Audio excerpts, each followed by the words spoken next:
imagem e semelhança. E como o encardido não gostou dessa história, o que ele procura fazer? Destruir a imagem e semelhança de Deus que há em nós.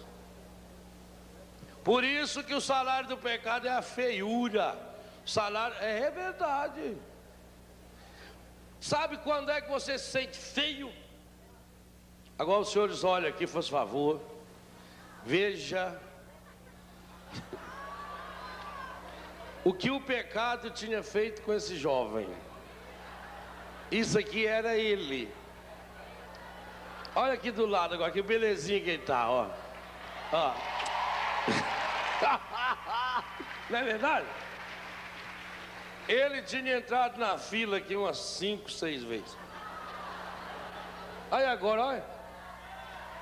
Hein? Ah, quer tirar foto? Quer ver mais? Olha aí. Antes no pecado. Aqui no pecado.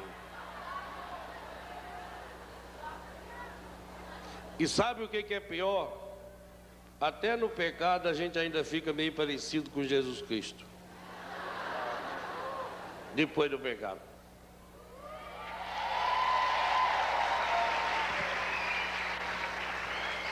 Ele fez a experiência de jogar aqui na frente, há um ano atrás. Então a primeira raiva do encardido, o ser humano, imagem e semelhança de Deus. E qual é a segunda raiva do encardido? Terrível. Nós acabamos de ler. O verbo honrar na Bíblia, ele só pode ser usado para Deus. O verbo honrar não pode ser usado para rei, nem para príncipe, nem para imperador, nem para o sumo sacerdote, para ninguém. É um verbo exclusivo para Deus. Qual é a única exceção? Êxodo capítulo 20, Deuteronômio capítulo 5, repetido aí em Efésios capítulo 6. A única exceção que a Bíblia faz com esse verbo. Por quê? Porque honrar é prestar um culto de veneração, é adorar. E essa é a maior vontade do encardido. Na tentação de Jesus, o que ele pede para Jesus? Eu te dou o mundo inteiro. Aí já vê que ele é mentiroso, porque ele não tem nada para dar. Como é que ele pode prometer alguma coisa? Se você agora prostrado me adorar. Agora ele fica imaginando, o encardido pensa, como? Além de ter feito o homem e a mulher, imagem e semelhança, coloca aí uma graça, a graça do sacramento, a graça da família, e o ser humano agora, além de ser imagem e semelhança de Deus, deve receber por parte dos filhos da família um culto quase que de adoração a Deus. Meus irmãos, em outras palavras, a Bíblia equivale a família à divindade. Isso é sério. Tão sério que Deus assume a condição humana, habitando um lar, tornando-se também uma família. É por isso que o encardido tem ódio e raiva da família. É por isso que a nova era tem uma grande meta: destruir a família. E o encardido, infelizmente, está conseguindo fazer isso, destruindo esse laço aonde estão as nossas raízes. E como é que ele começa a fazer isso? Primeiro, amarrando as coisas pecaminosas dentro, vai criando no seu coração mágoa, ressentimento contra o pai, mágoa, ressentimento contra a mãe, falta de tempo. Ele vem, a nova era prega o ser humano no sucesso total. O ser humano que tem que ter. O consumismo que faz com que a pessoa valha por aquilo que ela tem e não por aquilo que ela é. Então na família já começa todo mundo a trabalhar. Nós temos que trabalhar, levanta cedo, estuda de noite, todo mundo trabalha. E não tem tempo mais de sentar junto, de rezar junto, de partilhar junto. Não, vão virando um grupo de famílias, ilhas, e não família. Gente dentro da casa que não se conhece mais. A nova era, o encardido nessa luta contra a família, começou já tem tempo. Na luta contra a família, a primeira ideia que o encardido começou a passar: tem que diminuir o número de filhos. E conseguiu isso. Através de campanhas do governo, através dos meios de comunicação, que são duas armas poderosas do encardido. Eu vou falar daqui a pouco. Eu vou falar coisa séria aqui, hein? Não me incomoda, não. O encardido, através dos meios de comunicação e de leis, já foi incutindo na cabeça das famílias. O importante é ter. E para isso precisa diminuir o número. E começa a evitar filhos. A igreja vai sendo inclusive considerada muito retrógrada. Onde já se viu? A igreja não pode interferir no ato da liberdade. O homem e a mulher é dono do seu corpo. Tem quantos filhos tenham tantos filhos quantos desejarem ou puderem ter. Você não pode ter muito filho, você tem que ter um, no máximo 2, quem sabe 3. Porque você tem que dar a melhor roupa, o melhor sapato, você tem que dar um estudo, você tem que deixar herança, você tem que deixar isso, deixar aquilo. E aí vai criando necessidade no jovem, criando necessidade na criança, criando necessidade no adolescente. Vai se criando uma mentalidade da nova era, uma mentalidade consumista, uma mentalidade encardida. E tudo isso para não ter tempo de dar amor. A família vai se tornando uma sociedade, um grupinho de 2 ou 3 pessoas, aonde não se tem amor, aonde não se tem Deus. Mas o encardido não está feliz. Além dele criar essa nova religião, eu já disse, na minha concepção, nova era é a religião do encardido, é a religião do eu, é a religião que faz com que você esqueça que nós pertencemos a um povo. Aliás, gente, se há uma grande lição do cristianismo, que cada dia você precisa aprender isso: cristianismo é a religião do nós. Nova era é a religião do eu. Eu consigo isso, eu pelo poder da minha mente, eu compro umas pirâmides, sento lá embaixo e eu mentalizo, eu. Você é o centro do universo, é a sua felicidade. A nova era prega. Você quer transar? Imagina, você que escolhe a sua felicidade. Não importa se você quer transar com homem, com mulher, com criança, com cavalo, tanto faz, é a sua felicidade. É eu. E isso vai infiltrando dentro da igreja. As pessoas começam a rezar só no singular. Ó meu Senhor Jesus, eu quero isso. Meu Deus, eu preciso disso. Ó Senhor, eu preciso disso. E eu vou dizer uma coisa a vocês muito séria. Toda a oração feita no singular, Deus não escuta. Essa oração do egoísmo, o meu, Senhor, arruma meu emprego, minha mãe, eu. A gente põe aqueles balainhos de oração lá em Betânia, quando a gente abre os pedidos para ler, só tem meu. Se cai um avião lá no Egito e morre 200, ninguém reza, não é parente nosso, não é meu parente, eu não estou nem aí.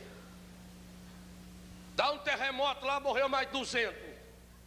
Agora, se é na sua cidade, você já fica apavorado. E aonde? Quem foi? Será que tem parente meu lá? Religião egoísta é do encardido. É o eu, meu. Vou dizer mais. A oração, quando ela é feita no singular, Deus não escuta e não escutou, nem quando ela foi feita pelo próprio Cristo. Está na palavra. Jesus fez uma vez uma oração pensando nele. Por acaso Deus ouviu? Meu Deus, 2 vezes. Meu Deus, por que me abandonaste?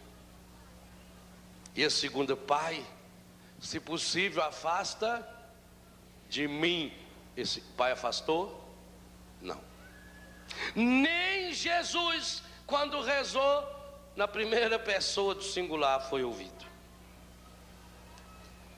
Você já observou que a oração que Jesus ensinou, a oração do Pai Nosso, é uma oração plural? Qual é a palavra mais importante dessa oração? Nosso. 10 vezes repete. Faz 10 minutos que eu estou falando, 10 vezes repete, e são 10 mandamentos. Pode contar no Evangelho de São Mateus. Quantas vezes aparece nós, nosso ou nos? Pai nosso. O católico não pode falar meu pai. O único que podia falar meu pai era Jesus, e ainda assim ele ensinou a falar nosso pai. Único. Isso é sério? Significa que eu dependo do outro, que eu preciso do outro, que nós temos que viver em comunidade. Esse negócio do sujeito até católico que diz: ah, padre, eu vivo a fé do meu jeito, eu gosto de ir na igreja sozinho, porque o povo vai na missa, eles vão só para reparar a roupa dos outros. Eu não, eu gosto de ir sozinho, que aí eu vou lá e eu faço a minha comunhão com Deus, eu rezo, Deus me escuta. Essa é a oração do encardido. É eu. O centro não é Deus. Você não pode falar meu pai, você tem que falar Pai Nosso. Você não pode pedir venha a mim o seu reino. Ou você pede venha a nós, ou o reino não vem. Não vem. Ou o pão é nosso, ou não é de ninguém. Ou por isso que há fome, por isso que há miséria no mundo, porque estamos esquecendo do Pai Nosso. Quando eu morava lá no Biguá, eu era moleque, uma das coisas que eu mais gostava é quando a gente matava porco. Porque eu chegava da aula, mamãe já tinha arrumado uns 5, 6 embornar, com o nome do tio, da tia, do vizinho, e eu montava no cavalo e ia levar o embornar de carne de porco da tia Glorinha, o embornar de carne de porco do tio Nosso, do tio João, do Nesso, e ia para lá e para cá. Porque a gente não tinha geladeira nem freezer. Se guardasse, estragava a carne. Claro. Então o que que fazia? Distribuía. E o engraçado, dava-se o melhor. Pra gente sobrava tripa, paquera, pé do porco, rabo, por isso que inventou a feijoada. Rabo do porco, suã do porco, é isso que sobrava a gente. Agora aqueles pedação de carne bonita assim, sem osso, sem nada, o pernilzão. Aí esse vai do tio Dito, a gente tava com dó, né? Esse vai do tio Dito, mãe. Vai, né, meu filho? Mas sabe o que era bonito? Outro dia a gente estava dormindo e escutava aquela música, né? Porque o porco, quando ele morre, dá até uma música. A gente já ficava alegre. Hoje tem carne boa. Porque o tio matou o porco, a tia matou lá, o vizinho matou o porco hoje. Então era um sinal, sabia que ia comer coisa boa. Um ia partilhando, não faltava para ninguém. Hoje em dia as pessoas têm o seu freezer em casa, a sua geladeira, compra tudo, leva para sua casa. Mas existe uma fome muito, muito, muito maior. Fome de amor, fome de alegria, fome de partilha, fome de Deus. E essa não se compra em supermercado. Não compra. O pão tem que ser nosso. Perdoai-nos, assim como nós perdoamos. Conta lá em Mateus 10 vezes. Ah, o encardido tem horror dessa reza. E nós que trabalhamos e que atendemos pessoas no Ministério de Libertação, quando você encontra uma pessoa contaminada, a primeira oração que ela não consegue rezar até o fim é Pai Nosso. Não consegue. Quando fala livrai-nos do maligno, Enquanto você só pensa em si, meu irmão, minha irmã, esqueça. Você está indo para um buraco, você está criando inferno. A religião do inferno, a nova era é isso. É a pessoa que só pensa em si mesmo, nas suas necessidades. Igual a mulher que estava dando testemunho num grupo de oração. Ela falava, oração, muito importante a oração. Eu rezo muito, minha família reza muito. Eu passei os terríveis dores da guerra. Na Alemanha, era muita pomba. E pombas caíam, e minha família rezando, pedindo o Senhor. Em minha casa não caiu nenhum pomba. Todas desviaram, caíram na casa de uma vizinha que era da outra religião. Você imagina um anjo de Deus, Deus falando, não, essa aí não pode, tira daí, tira essa bomba, tira, pode pra lá, porque essa é católica, carismática, rapaz, que é isso?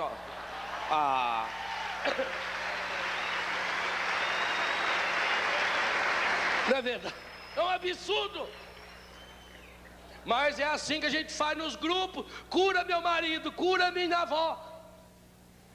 A renovação tem que orar pela cura dos doentes. Porque quando todos nós começamos a rezar pela cura dos doentes, chega ao céu um monte de oração de cura por todos os doentes. E aí o milagre começa a acontecer. Agora quando você pensa só para você é fraquinho. A união não faz só açúcar, não. A união faz a vida mais doce. E é isso que nós precisamos aprender. Mas o encardido tem raiva disso. O encardido tem raiva da família. Então o encardido veio preparando junto com a nova era. A nova era é a religião do encardido. E vocês vão entender por que já já. O encardido foi descobrindo meios de destruir de uma vez a família. E quais foram os dois grandes meios que ele encontrou? Leis injustas e meios de comunicação corrompidos. As duas grandes armas que ele usa. Leis como algumas que foram aprovadas ou que estão para ser aprovadas no Congresso Nacional do maior país católico do mundo. Leis contrárias à família. E se é contrária à família, é contrária a Deus. Leis, por exemplo, como a união matrimonial não depende mais de nenhuma orientação, de nenhuma força civil, muito menos religiosa. Diz a lei que basta você provar que você está transando, e é esse o termo mesmo, com uma pessoa há mais de 5 anos, que você já formou com ele uma família. Não precisa o reconhecimento nem da igreja e nem do Estado. É uma coisa intimista. Basta vocês dois na cama. Isso está aprovado no Congresso Nacional. Mas essa lei não é a primeira só. O encardido, gente, ele vai dando a corda. Sabe quando você vai pescar? Além de você dar a minhoca, tudo, você tem que dar a corda. Se o peixe é grande, você tem que deixar ele pensar que ele está livre. Aí você vai dando a corda, vai soltando a carretilha, que o peixe vai indo. Aí depois você vem devagarinho, e taf, no bicho para fora. O encardido faz assim. Então ele vai tentando, né? Ele tentou a lei do divórcio nos anos 70, não conseguiu.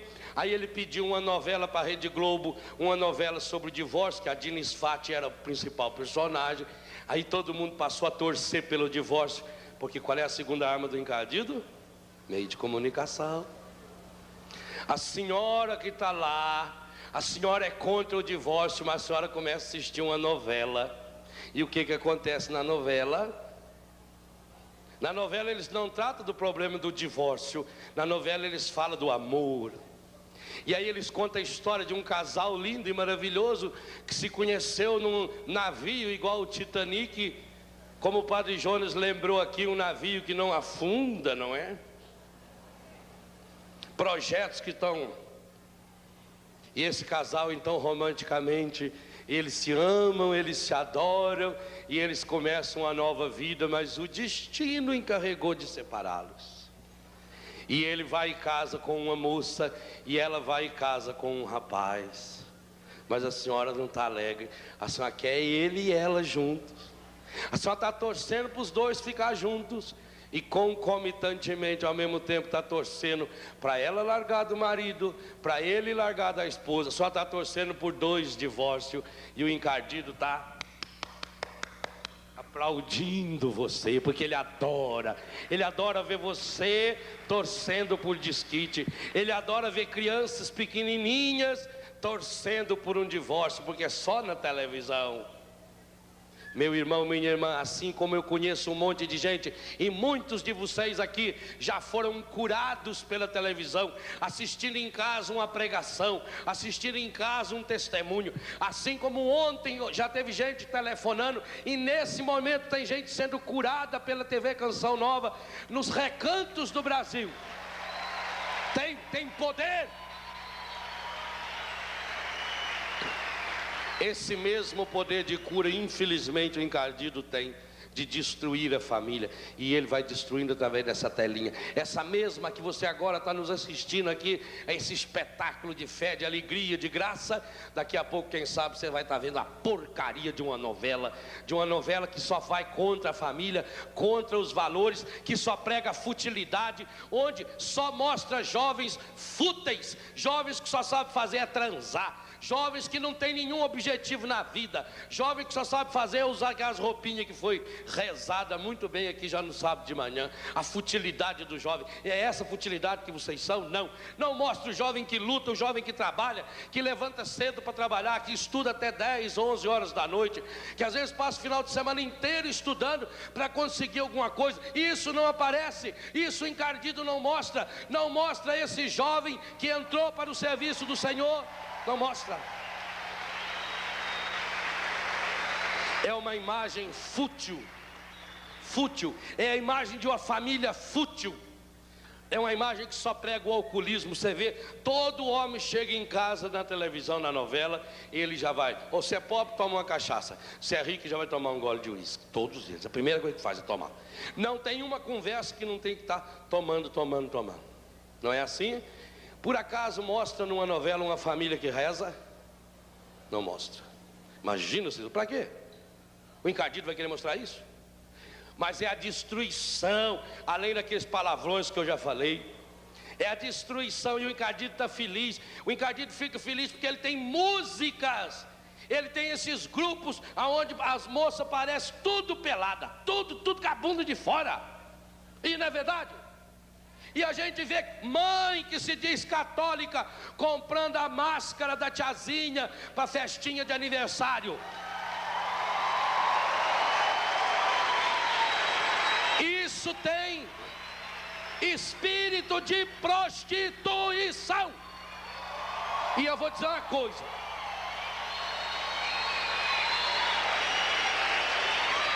nós temos que ter coragem de denunciar. A Bíblia diz: denunciai abertamente as obras das trevas. Porque eles nos ofendem dia e noite. Eles só apresentam lá a figura de um padre. Qual é a figura do padre que tem nessas novelas? Sujeito frustrado, sem vergonha, safado. Ou um sujeito que só sabe fazer é beber, é jogar. Um sujeito frustrado na vida. Qual é a ideia que eles apresentam de moça na televisão que vai ser freira? Aquela moça bem feia que não arrumou namorado. Ou aquela que está decepcionada com o namorado. Não, tem que mostrar gente jovem, gente alegre, gente que sabe o que quer na vida, gente que tem a coragem de dizer não a isso tudo que está aí.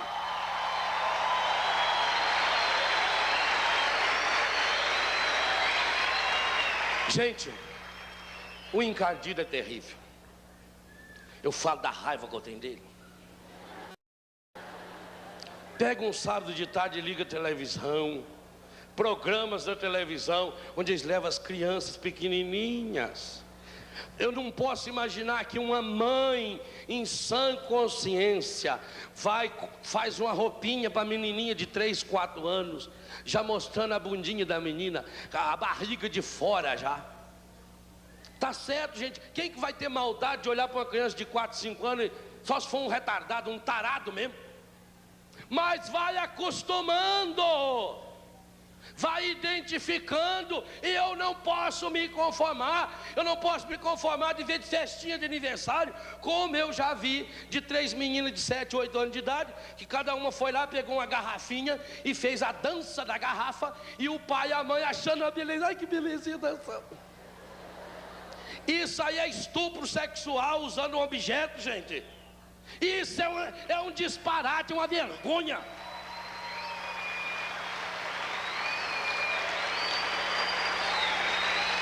E o mal tem que ser cortado pela raiz. Esse tipo de música você não pode cantar. Você tem que jogar fora. Tinha que jogar aqui ontem também, sabe? Tipo de CD que você tem, joga aqui. Certas capas de CD, joga aqui. Diga não. Eu não quero essa prostituição que entra no meu ouvido e destrói as nossas crianças. Não pode. Mas o encardido não fica satisfeito. Ele quer mais, ele quer mais. Ele quer o fim, o salário do pecado é a morte. Ele tem ódio dessa palavra: honrai pai e mãe para que sejas feliz e tenha vida longa sobre a terra. Ele deu mais um passo na lei. E aí tem uma lei no Congresso. Gente, eu não posso entender, mas não entra na minha cabeça.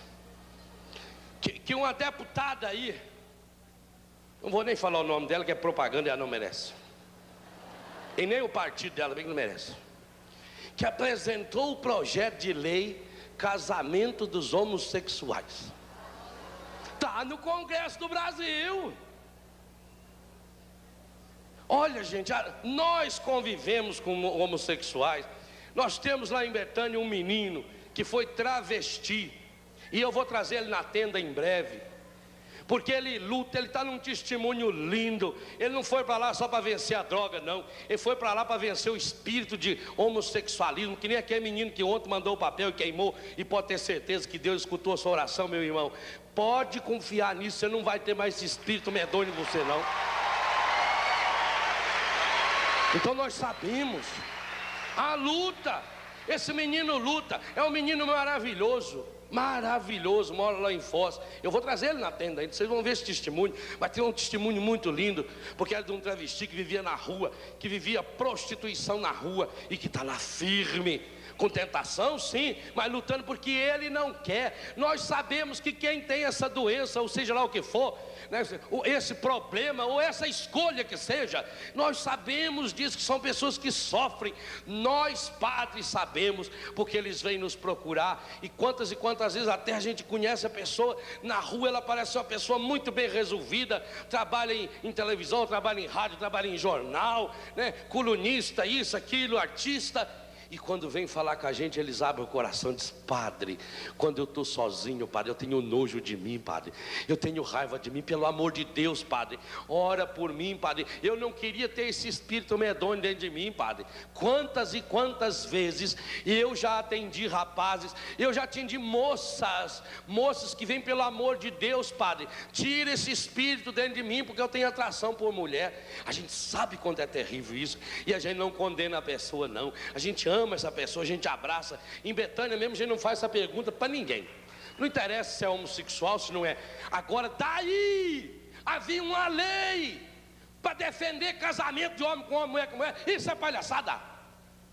Isso é uma piada. A senhora imagina, seu filho chega para a senhora e diz: mãe, eu vou casar. Meu filho, até que enfim. E com quem é, meu filho? Mãe, só conhece aquela moreninha que trabalha na padaria? Ah, é linda. É irmão dela. É feio demais. É feio demais. Mas um encardido não está feliz. Ele quer mais. Ele, por exemplo, conseguiu aprovar uma lei aqui no Brasil. Não pode ter uma lei mais nojenta. Não pode ter uma lei mais hedionda. A lei do aborto feito nos hospitais públicos, pago pelo dinheiro do povo. Gente, está na hora da gente dizer um basta Aí esse grupo do governo que pega o dinheiro do imposto enquanto tem gente passando fome, enquanto tem gente que não tem educação, não tem acesso a nada, aquela miséria do desemprego, e eles desviam somas horrendas e vultosas para patrocinar projeto do estilo camisinha. Ontem um monte daquelas camisinhas que vocês jogaram aqui, estava escrito atrás assim: venda proibida, distribuída de graça pelo governo. É como se o governo falasse assim: olha, vocês ladrões, vocês tomem muito cuidado, porque agora está cheio de polícia e a polícia tem revólver. Então vocês roubem-se, mas com cuidado. Coloque antes um colete salva-vida, senão vocês poderão levar um tiro da polícia e morrer. E nós não queremos que isso aconteça. Continuem roubando, mas use colete salva-vida. É isso que a polícia faz, atira. É isso que o poder público faz, distribui esses preservativos, diz: usa, transa à vontade, faz o que quiser, mas nossa, caia na gandaia, mas cuide, porque senão você pode correr o risco. Porque olha, em outras palavras, o governo, cada vez que vem na televisão fazer propaganda da camisinha, ele está dizendo assim: o salário do pecado é a morte. O salário do pecado é a morte. É isso que ele está dizendo. Mas ele não fica satisfeito com isso. Aí cria essa lei terrível, a lei do aborto. Gente, eu não posso entender como é que uma pessoa em sã consciência pode ser a favor do aborto. Outro dia eu assisti uma cena lá em Betânia que me matou o coração e eu chorei junto. Eu cheguei na terça-feira, que eu saio daqui à noite, na segunda vou a São Paulo, lá pego um avião e vou para Santa Catarina, toda terça. Aí eu vou dar a minha caminhada, rezar o meu texto, preparar o sermão da missa, e eu vou vendo meus bichos. E eu me sentei num pedaço de pau deitado lá assim, e fiquei olhando os cabritos e as ovelhas. E eu vi do lado de baixo uma ovelha grandona que chorava, gente. E ela esticava assim o pescoço, e ela chorava, esticava o pescoço e chorava. E eu cheguei perto, um filhote dela tinha morrido. Que cena terrível. E a mulher faz aborto. Lá em Betânia nós temos as galinhas menores do mundo.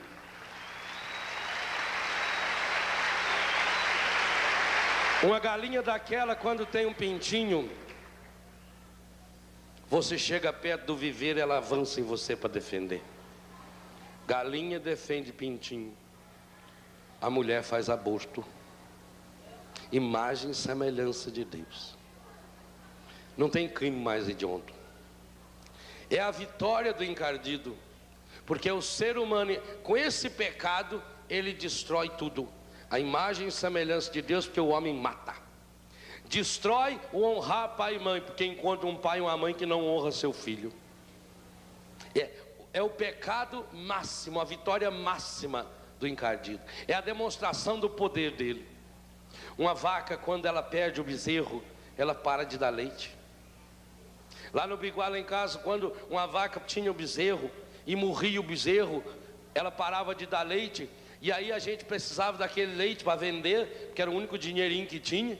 Então o que o papai fazia? Tirava o couro do bezerrinho que morreu, prendia a cabeça da vaca assim no canzil para comer, punha outro bezerro mamando nela, porque ela com a cabeça presa não podia olhar atrás, né? E punha o couro do bezerrinho que tinha morrido por cima. Ela sentia o cheiro do couro do filho e dava leite. O ser humano, por falta de amor, seca o leite do amor, do perdão, da ternura, da misericórdia. E nós estamos vendo famílias secas, completamente secas. Jacques Cousteau, quando vivo ainda, né? Ele com aquelas equipes dele, a francesa e a inglesa, fazendo aquelas pesquisas nas selvas, quando se reuniram, descobriram uma coisa interessante e ficaram se perguntando, porque tinham encontrado gorilas fêmeas mortas, aquelas macaconas, e ela tinha o pulso cortado. E aí eles foram investigar por que isso. Eram mais do que uma em vários lugares, e chegaram a terrível conclusão: na falta de comida, na falta do alimento, a macaca, a gorila, morde o pulso e dá o sangue para o filho sobreviver. O ser humano no pecado faz aborto. Não falem, gente, por aí, que o ser humano descende do macaco. Pode ofender o macaco. Não. É isso que o encardido faz. O encardido pega a imagem e semelhança de Deus. Essa imagem e semelhança de Deus é levada à perfeição, que é o homem e a mulher, que quando se unem no sacramento do matrimônio, na relação sexual, formam um só corpo, uma só carne, com a bênção de Deus. Coisa linda, coisa maravilhosa. O encardido pega isso e vai distorcendo, vai destruindo assim, igual quando você pega uma coisa de raiva, você vai deformando, pisando e rasgando. É isso que o encardido faz. E aí ele mostra para Deus aqueles trapos. E nós estamos vendo trapos porque no Brasil, segundo a Organização Mundial da Saúde, acontece de 3 a 5 milhões de abortos por ano. 3 a 5 milhões, 400 mil mulheres morrem em consequência do aborto, gente. Uma vez uma moça me procurou, ela tinha um filho de 3 anos e estava grávida. E ela disse: padre, eu vim pedir ao senhor, mas eu vou fazer o aborto. Eu não posso, o pai não quer cuidar da criança, ele não aceita, padre. Minha família não aceita, eu estou desempregada. Eu vou matar, não tem outro jeito, padre. Eu disse: filho, então nós vamos fazer o seguinte. Aonde está o maiorzinho de 3 anos? Está em casa. Então hoje de tarde você traz ele aqui, que nós dois vamos matar ele. Ela regalou o olho. Falei: sim, filha, é menos pecado. Primeiro, que você vai partilhar comigo o pecado, é só meio para você e meio para mim. Segundo, filha, porque ele tendo 3 anos, ele já viveu. Pode ser que na hora que nós dois for dar um tiro nele, alguém entra aqui na minha sala, abre a porta e a criança salva. Pode ser ainda que na hora que você vai dar o tiro, o menininho sai andando, sai correndo. Pode ser que a arma falha, pode ser que a mão da gente treme. Então ele tem pelo menos umas 10 chances de sobreviver. Agora o que está na sua barriga não tem nenhuma chance. Aí ela começou a chorar. E não tem. E vocês, rapazes e homens, que se acham muito macho, que são homem, e homem tem que sair por aí transando com todas. Há uma palavra muito linda para você. Os filhos de uniões ilegítimas, está na palavra de Deus, serão juízes de seus pais no juízo final. Está lá. É muito fácil para o homem. Não, bem, eu te dou dinheiro, vai lá fazer o aborto. Homem, coisa nenhuma, pedaço de homem. Isso não é ser homem. Você não te esqueça, não se esqueça que macho é a primeira parte da palavra machucado. E é isso que faz com que muitos sejam machucados. A sua sexualidade não é para ser jogada nesse lixo, não. Agora pensa um pouquinho. Tem crime mais terrível, mais idiota do que o aborto? Quando eles enfiam, tem uma opção de jeito de fazer aborto. O encardido, ele é muito criativo. Ele inventa jeito. Por exemplo, dá uma injeção na mulher com veneno, o neném morre e sai. Ou se não, enfia um canudinho assim pelo canal, vai lá dentro do útero, e por dentro vai uma lâminazinha que vai retalhando a criança. Ou se não, eles dão um veneno e depois colocam um aparelhinho da mulher que chupa e vem moendo tudo, cabecinha, olhinho, essas coisas. Já sai tudo empacotadinho no saquinho plástico e vende para fábricas de sabonete e de shampoo. Está no livro Bebês para Queimar, a Indústria do Aborto na Inglaterra. Quando eu falo as coisas, não penso que eu inventei, não. E se eu inventei, eu vou até o fim também. Olha, isso aí tem provas.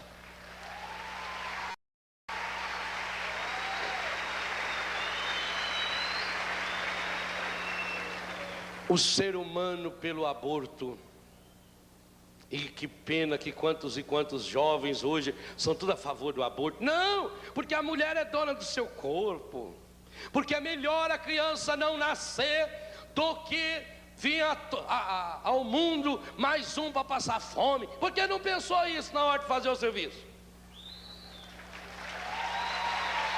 Responsabilidade. E aqui vocês veem o que está por trás disso? A religião do eu, que é a religião do encardido. Como é que a família vive, gente? Aí junta tudo isso numa casa.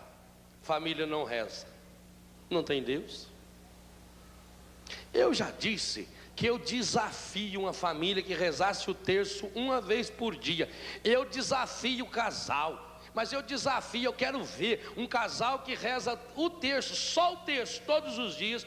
Eu duvido que ele ia saber o que é desquite e divórcio. Eu desafio uma família. Eu desafio uma família que rezasse o terço, se tivesse um filho drogado, eu desafio. Não tem. Mas não reza. Deixa Deus de lado.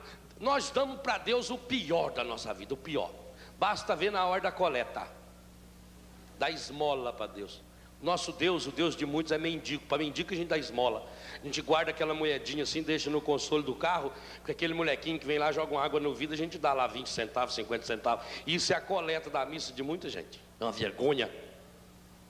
Igual o menino chegou em casa e falou assim: ô mãe, o homem lá do bar falou que esse dinheiro não vale mais. O pai dele gritou lá de dentro: guarda, domingo que você dá na coleta da missa. Vergonha.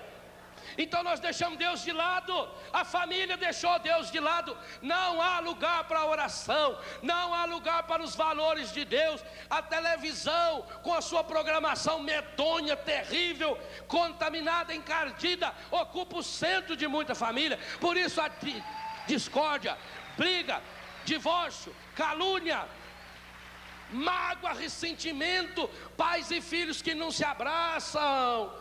Você, jovem, quanto tempo faz que você não fala benção, mãe? Benção, pai? Nós lá no Biguá era uma beleza. Nossa casa lá no Biguá era pequenininha, não tinha forro. Então, quando deitava à noite, antes de ligar o rádio, né? Porque ligar antes de ir na rádio, parecia aquele coral maravilhoso. Cada um, benção, mãe, benção, pai, benção, mãe. E Deus abençoe, meu filho. Eu tomava a benção da mãe, a hora que levantava, a hora que ia para a escola, a hora que chegava da escola, a hora que saía para trabalhar, a hora que voltava para trabalhar, saía de noite, era 7, 8, 10 vezes por dia. Benção, mãe, benção, mas Deus abençoe, meu filho, Deus abençoe. E nós crescemos na bênção de Deus. Em Cristo Deus nos abençoou. Agora tem jovens aqui dentro desse acampamento. Jovem que veio para cá brigado com a mãe, brigado com o pai, que ofende o pai, ofende a mãe, fala palavrão para a mãe, fala palavrão para o pai. Jovem que nunca teve coragem de dizer muito obrigado, mãe, obrigado pelas horas e horas que você perdeu cuidando de mim, dando banho, me limpando quando era pequeno. Gente, se tem um amor que você nunca vai conseguir pagar, é amor de pai e mãe. Nunca, nunca, nunca, nunca, nunca. Uma mãe cuida de 10, 20 filhos. 10 filhos não cuidam de uma mãe. Eu disse semana passada lá em Primavera do Leste aos pais, eu disse: vocês pais tratem bem os seus filhos, muito bem, porque eles serão aqueles responsáveis que irão escolher o seu asilo. Então trata bem, vai fazendo uma média, porque é isso. Quando o pai e a mãe ficam mais velhos, joga fora, joga. Eu não estou falando, gente, de clínica para tratar deles, não. Porque muitos precisam de uma clínica. E o melhor lugar é ir para uma clínica. Mas quando você internar o seu pai e sua mãe numa clínica, e por necessidade, porque pela doença, um problema mental, um problema físico, tem que ficar internado, seja uma presença diária lá, ou o mais frequente possível. Leva o seu abraço, leva o seu beijo. Porque o que faz um abraço e um beijo não tem médico no mundo capaz de conseguir, não tem remédio que consiga. É isso que falta na família.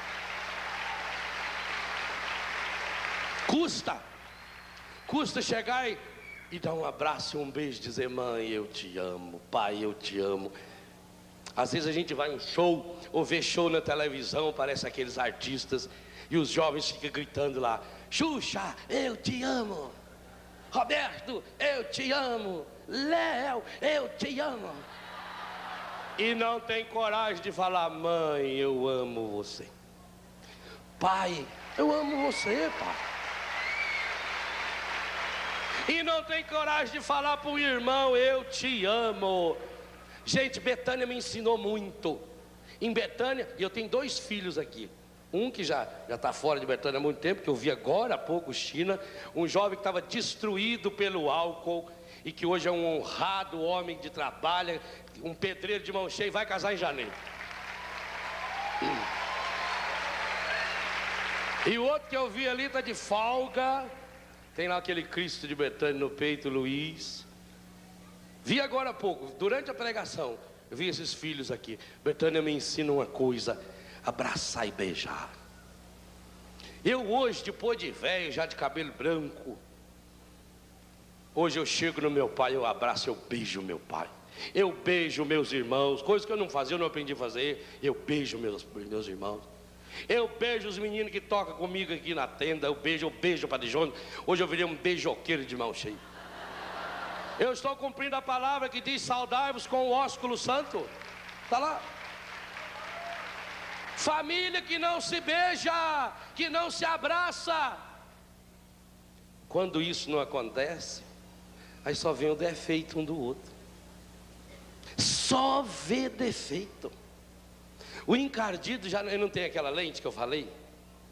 Você olha para o seu pai, ele põe a lente, você só vê os defeitos do seu pai, os defeitos da sua mãe. Aí lembra aquela história que eu gosto de contar muito. O pai da família foi procurar um monge santo, um padre, um homem muito santo. Esse homem tinha o dom da cura, esse homem tinha o dom das visões, palavra de ciência. E ele disse: seu monge, eu vim procurar o senhor porque a vida na minha família é um inferno. Tudo dá errado na minha casa. Nós estamos passando crise, dificuldade financeira. A minha mulher, eu acho que é a pior das mulheres que já nasceu na terra. Uma mulher ruim. Meu filho mais velho, o seu padre, se o senhor ver ele, parece aquela foto que nós vimos aqui antes. Ele tem um cabelo enorme, aquela barba sem fazer. Toca saxofone, toca flauta, vive tocando nos botecos por aí. Bebe, que é uma coisa medonha. Pinguço. Tem brinco até na mamica. A minha filha, bonita minha filha, mas se vê a roupa que ela usa, as saias que ela usa, aqui assim é um decote tão grande que chega a parecer metade daqueles morrinhos aqui. E o caçula, meu Deus, o meu menino caçula está com 12 anos, já foi expulso de 3 colégios. Fuma maconha e cheira cocaína. Eu acho que ele chega até a cheirar maconha e fumar cocaína na hora que ele está meio atrapalhado. E agora está fazendo mais ou menos uns 6 meses, a minha sogra veio morar lá em casa. Tem desgraça maior numa família? E para completar, vou falar a verdade para o senhor, eu gosto de tomar um golinho de cachaça. Pronto, está completo. Aí o monge falou: senhor, senta aí, pôs a mão na cabeça dele, ficou: o Senhor está me mostrando, meu irmão, uma coisa muito... O senhor levanta, vamos conversar. O Senhor está me mostrando uma coisa muito grave. Deus está me mostrando uma coisa séria. E o que é, o senhor monge? Deus está me revelando que dentro da sua casa tudo vai mal. E que tudo vai mal porque vocês estão cometendo dentro da casa de vocês o pior pecado da face da terra. O homem regalou o olho e falou: com quem é? O senhor fala que eu matei ela e matei ele. Que isso, meu senhor? Como é que é o nome do senhor? Onde você viu isso? O senhor pensar uma coisa dessa? Ah, eu estou falando do pior. É, e quem tem pecado pior? A minha mulher, além de ser feia, ainda pôs chifre em mim? Falou: não é disso que eu estou falando, não. Estou falando de um pecado gravíssimo, o pior de todos os pecados. Que pecado é esse, amor? Eu acho que eu não posso falar. Eu sou moço, pelo amor de Deus, o senhor só me fica quieto. O senhor já pensou, o senhor falou que lá em casa estão fazendo pecado, agora não explica que pecado que é.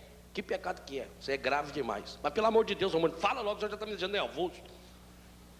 Filho é um pecado grave. E o senhor já falou, eu acabei que pecado que é. Ô filho, você sabe que Deus é amor, sei sim, senhor. Pois é, Deus mandou Jesus Cristo na terra. Isso eu já sei, mataram ele, né? Foi, mandou ele de volta. Ah, é? Foi.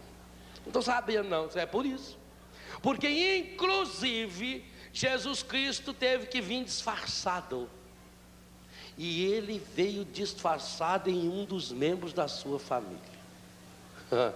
O Senhor está falando que lá em casa mora o próprio nosso Senhor Jesus Cristo, só que ele está disfarçado. Isso, o senhor olha na Bíblia do Senhor que está o endereço aí dentro, está errado. Isso não pode ser lá em casa, é lá.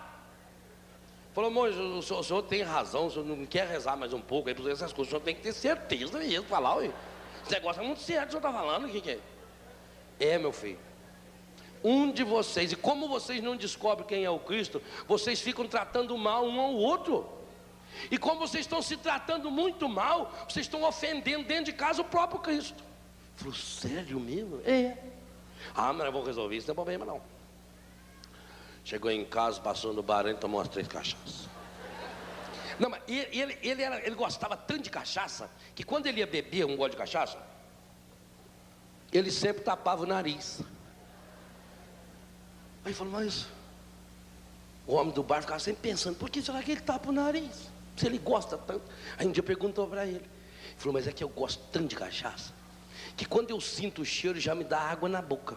E eu gosto de tomar ela pura. Então, quer nem água na boca. E esse é cachaceiro mesmo, né? Aí ele tomou mais umas 2, 3 cachaças, foi em casa. Reuniu a família toda. Falou, gente, eu tive essa tarde um encontro com o senhor monge, um homem muito santo, muito certo, muito severo, muito correto. E dentro da legalidade da sua profissão, esse monge que tem lá as suas visões espirituais, metafísicas, parabólicas, e esse monge falou que houve um problema, que esse problema tem a ver com o problema lá na nossa casa, na nossa família. Esse monge chegou a falar para mim, eu estava lá e eu via falando para mim, que o próprio nosso Senhor Jesus Cristo voltou, ele está de volta no mundo. E que ele está de volta, ele é disfarçado aqui, um dos 6 aqui em casa é ele. E que enquanto nós não descobrir quem é ele, nada dos problemas nossos vai a resolver. Então de hoje não passa. Quem é aqui o Cristo disfarçado? Que se apresente agora.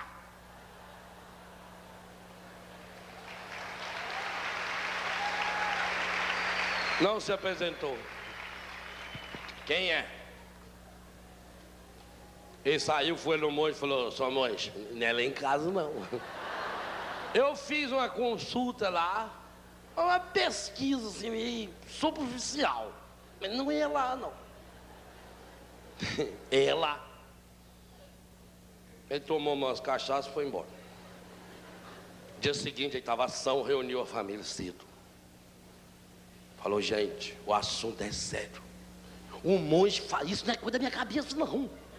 Um homem falou, ou se quiser vocês podem lá perguntar para ele, ele falou, um aqui em casa é o Cristo, quem será que é, gente? Se nós não descobrirmos, não se resolve os problemas da nossa família, quem é? Aí o menino mais novo falou assim, ô pai, eu estava pensando no que o senhor falou, eu estou achando que é a avó. Aí o homem ficou fera, o quê? Ô, meu filho, você cala essa boca, meu filho. Nossa Senhora, perdoa a fêmea dessa. Ô menino, você olha bem que você está falando uma bobagem dessa, velho? Como é que pode ser sua avó? Uma anta dessa? E olha, o tanto de raiva que eu tenho dessa mulher, meu filho. Ô filho, eu quero que você aprenda uma coisa desde pequeno. Sogra, filho. Sogra a gente deve gostar igual a gente gosta de cerveja. Geladinho em cima da mesa. Aí a menina falou, então vai ver é o pai. Aí foi a vez da sogra. Deve de ser. Não, eu fico olhando para a cara dele, eu fico imaginando Nosso Senhor nessa cara. Nossa Senhora. Jesus era pinguço? Jesus era um homem dessa qualidade, sem vergonha, um homem que não dá atenção para a sua família, um homem mal educado, um homem que só sabe de ofender os outros. Isso aí é nosso Senhor Jesus Cristo? Isso que é uma blasfêmia. Então vai ver a mãe, minha Nossa Senhora, o filho.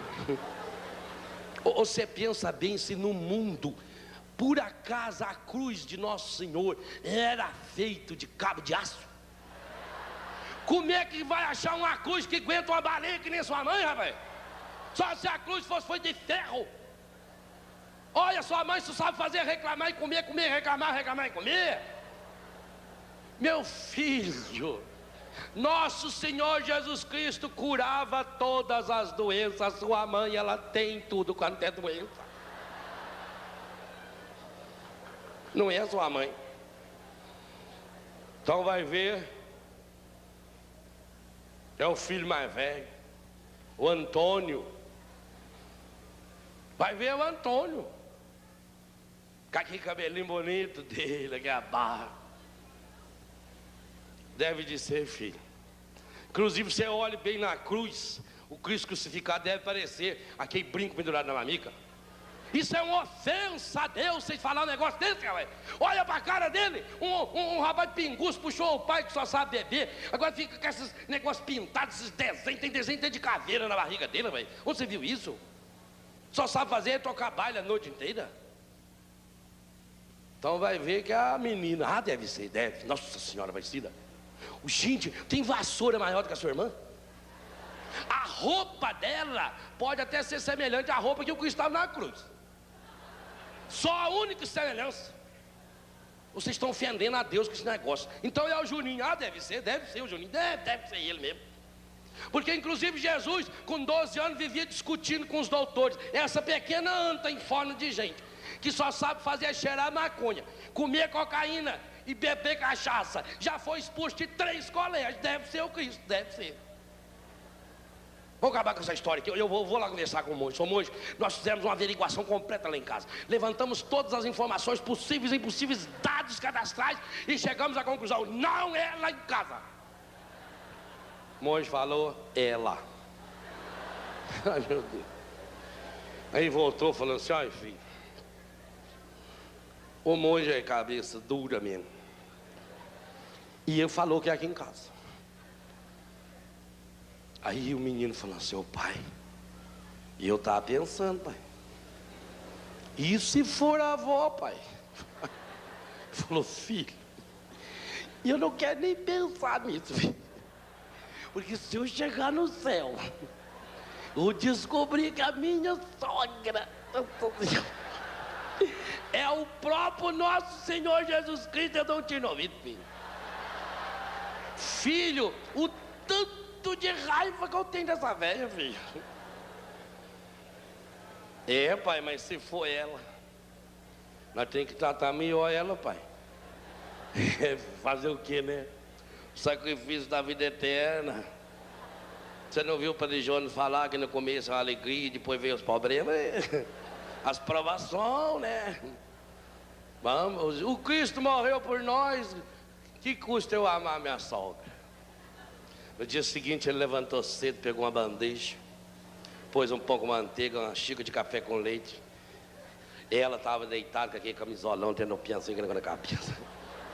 Bateu. Minha sogra, senhora dá licença. Entra. Eu vim trazer aqui um café para a senhora. É? Bebe um gole primeiro. O que eu vou beber?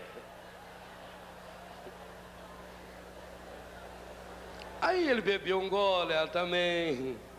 E aquele negócio começou a tratar melhor a velha também foi tratando melhor ele. Mas eles não tinham certeza, podia ser o pai, podia ser a mãe, podia ser um filho, podia ser qualquer um outro. Começaram a tratar melhor um ao outro, com mais carinho, com dificuldades, sem dúvida, com problemas, toda a família tem, mas rezando junto, se perdoando. E foi mudando aquela família que dizia que era um inferno. 6, 7 meses depois parecia um céu. Já não tinha tanta dívida, porque eles se uniam para pagar as dívidas. O pai já não bebia tanto e nem ficava no bar, porque ele saiu do serviço e ele queria vir para casa. Aquela menina já usava umas roupas mais decentes, nem saía mais para a rua para namorar tanto, porque agora ela podia deitar no colo do pai, que ela tanto queria, aquele cheiro de pai que ela sentia, a necessidade. Os meninos já não usavam tanta droga, até já tinha cortado o cabelo, inclusive chegaram aí fazer acampamento da Canção Nova, começaram a mudar a vida deles, porque algo novo estava acontecendo.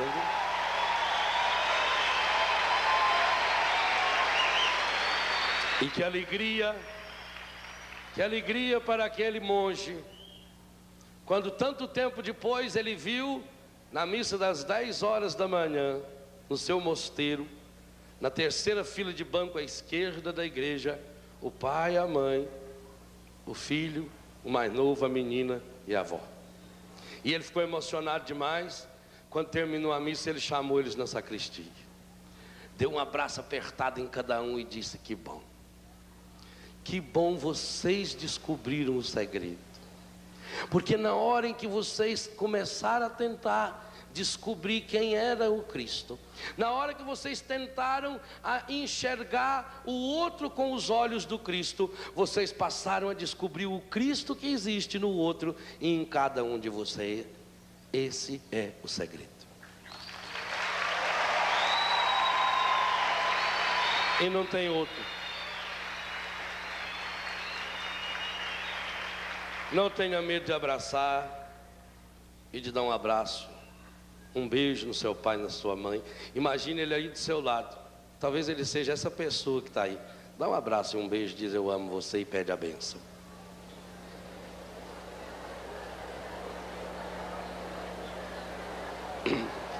E pede essa bênção de pai, de mãe.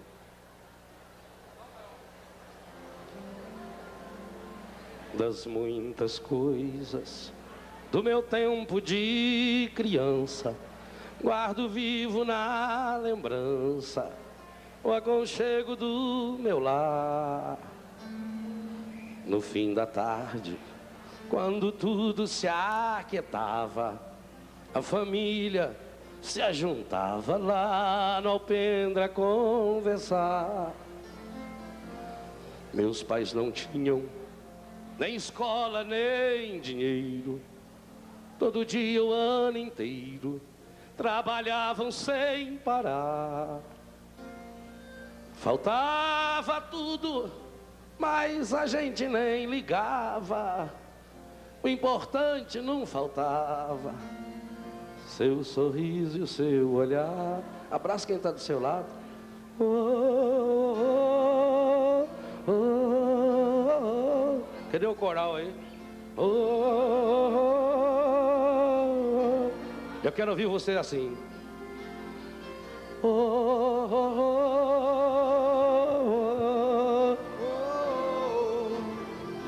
oh, oh.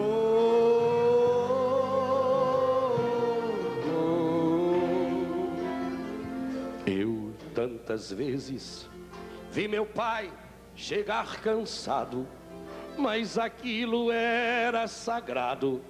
Um por um ele afagava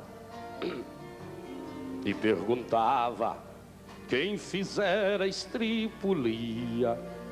E a mamãe nos defendia, e tudo aos poucos se ajeitava. O sol se punha, a viola alguém trazia. Todo mundo então queria ver papai cantar com a gente. Desafinado, meio rouco e voz cansada, ele tocava 1000 toadas, seu olhar no sol poente. Oh, eu quero ouvir esse coral do Rincão.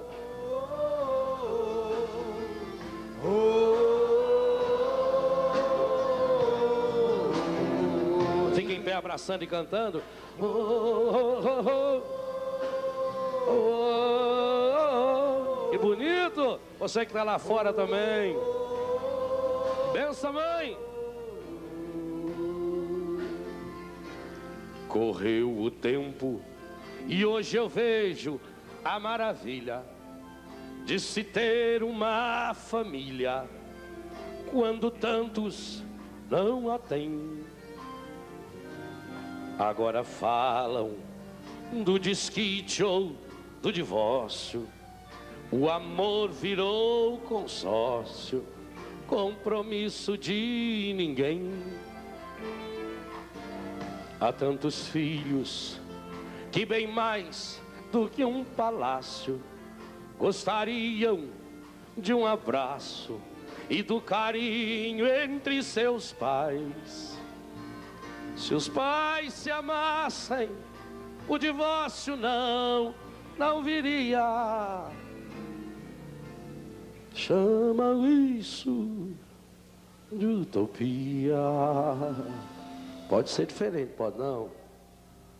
Se a gente achar Jesus, eu a isso chamo paz.